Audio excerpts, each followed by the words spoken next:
character who upset so many people 27 years ago that you're still the most hated party member in a game that includes Kate Sif.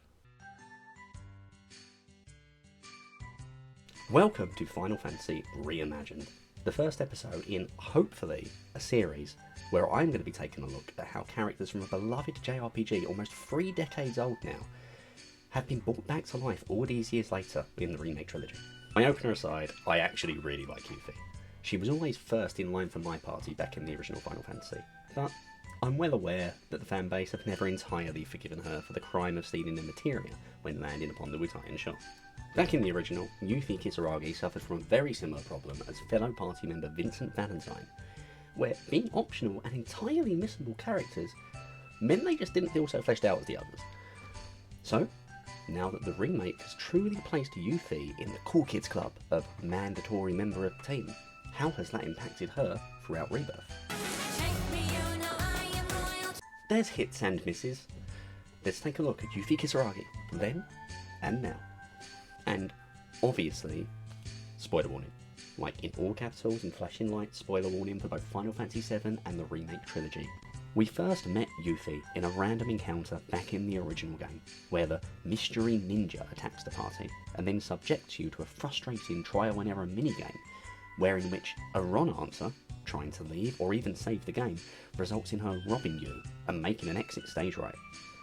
What's that they say about first impressions? Now, Rebirth makes a fun little jab at this when she officially joins the party, but we get a lot more of her even before this moment in game. See, in the Remake trilogy, Yuffie instead made her entrance into the bespoke DLC of her own, whereas she makes contact with Avalanche, the major faction that is not our party, within the city of Midgard. This is a stark change that immediately writes her into important events of the main plot as early as the fall of the Sector 7 plate. And like I've said before, I think this was an excellent move by Square Enix. In comparison, Yuffie Kisaragi now has a presence in the plot beyond, I'm gonna hang out with you guys and steal all of your shit right from the get-go. Ooh.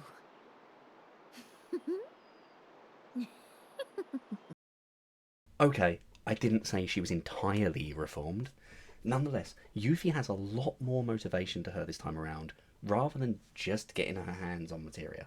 That had to have been the biggest freaking materia ever! Just gotta figure out how to catch that overgrown fish.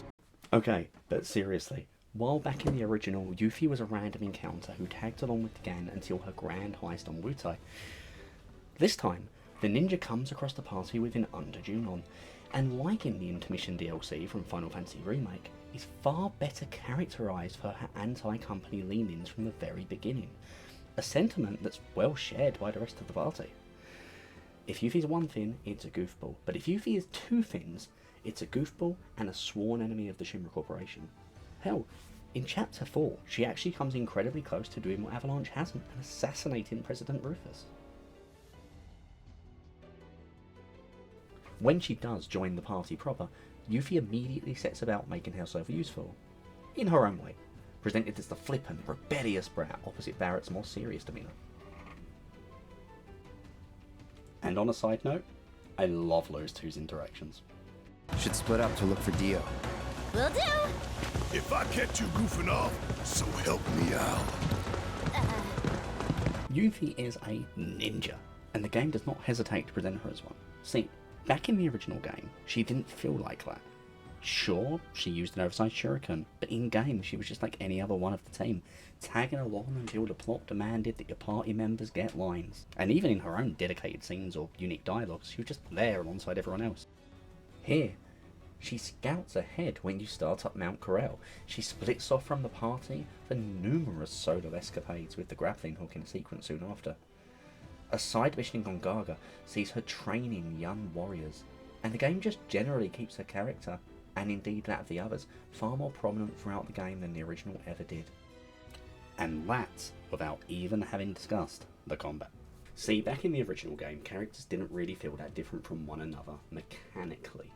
They had different weapons, different limit breaks, but in truth, every other unique thing about them came down to materia. Not this time. In the Remake trilogy, you could forgo materia all game and still have unique actions and combat abilities to perform with every character. and Yuffie is no different. I'll even argue that their abilities have been incredibly well designed to reinforce the same image of those characters that the plot and the dialogue do. First, her basic attacks can be switched out at a moment's notice for her ninjutsu ranged attacks, tossing the throwing star away to instead deal magical damage for whatever element you want, with a quick ATB spin to switch it up, of course. She's probably the most flexible party member, built to play close or at range depending on your preferences. Her blindside ability lets you quickly recover from an attack and get back on the offensive. Her shooting star becomes a whirling and physics-defying source of damage as it flits around the battlefield. And Banishment doubles down on her ninja magic, getting stronger the more you set it up, via the use of other abilities. All in all, the entire kit feels fast, reactive and combo-oriented, in a way that's second only to Tifa's. The way she plays leaves no doubt she's the shinobi she claims to be. And, of course, special mention to Doppelganger. Yuffie can create a clone of herself to perfectly mimic any action she takes, effectively doubling your ability and action output. But take a look at this.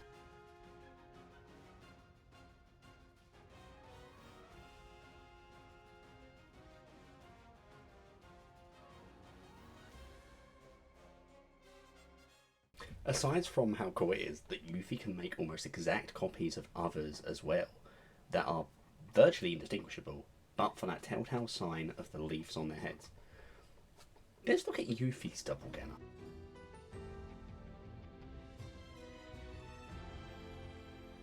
I don't even want to try to dissect what that means, how she sees herself, whether she thinks it's funny, but I thought it was worth pointing out because I cracked up when I saw it. Ultimately, I think Yuffie's character and the way in which they're intended to be presented hinges a lot on bravado and feigned self-assurance. We see a lot of her being brash, overconfident and relentless in her strange addiction to materia. And that might be my biggest issue with the character. The original game gives us an explanation for this obsession, that Shinra confiscated and heavily regulated materia in Wutai as condition for the peace treaty when their war drew to a close. That convinced Yuffie that materia was the key to her homeland regaining its old strength. And I am confident we'll see this same explanation when we do head to Wutai, presumably in part 3. But That had to have been the biggest freaking materia ever! Just gotta figure out how to catch that overgrown fish. That guardian of the planet? I think in some ways the materia obsession was overdone. I can't say it's not true to the original, but when you're going to all the effort of expanding the writing and presentation of a cast from a 27-year-old game, especially a character who leans so heavily into comic relief as Yuffie, you have to get that balance just right if you want people not to roll their eyes at the more serious moments. And those serious moments do happen, and the contrast between lack goofball Yuffie and the Yuffie who's grown to care for the party can be genuinely jarring at first. But only because we're so used to seeing her the way she intentionally presents herself. She's cocky, over the top, performative, and really annoying at times. It's easy to forget, though, how young the cast are, and Yuffie in particular. Beneath all of this bravado is a 16-year-old girl doing her best by her people and Avalanche.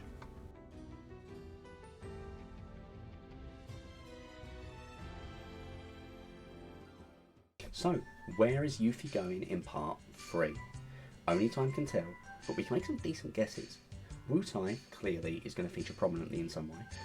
Throughout games 1 and 2, we've been heavily set up for this fresh war between Yuffie's homeland and Shinra, so it's impossible to imagine we wouldn't spend time there.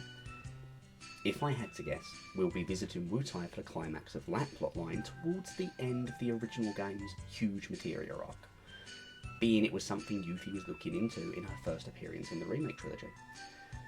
And that finale takes place once we have Cloud back in the party from his own hiatus, a wannabe soldier who never made it to the warfront all those years ago, now returned on the other side of the conflict that he might have expected. I think if we get Yuffie's betrayal again, whether it's materia theft or not, it will come at the behest of the mysterious General Lodbrok, a hero of her homeland that the ninja truly seems to look up to.